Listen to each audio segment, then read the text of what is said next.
Parliament کی جانب سے، جس میں بلوچستان اسمبلی کی جانب سے بھی نتیجہ سامنے آیا ہے اور 47 ووٹ کاسٹ ہوئے ہیں، 47 کے 47۔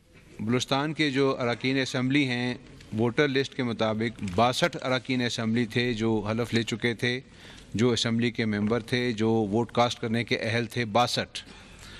ان 62 میں سے 15 ممبر تشریف نہیں لائے اور انہوں نے ووٹ نہیں ڈالا، اور 47 ممبرز آئے جنہوں نے ووٹ ڈالا۔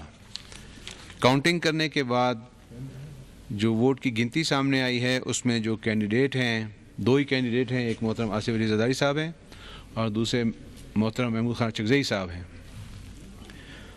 تو جو کینڈیڈیٹ ہیں محترم آصف علی زرداری صاحب، ان کو 47 ووٹ پڑے ہیں، اور بلوچستان اسمبلی سے جو 47 ووٹ آئے سامنے، اس میں محترم محمود خان چکزئی کو کوئی ووٹ نہیں پڑا ہے۔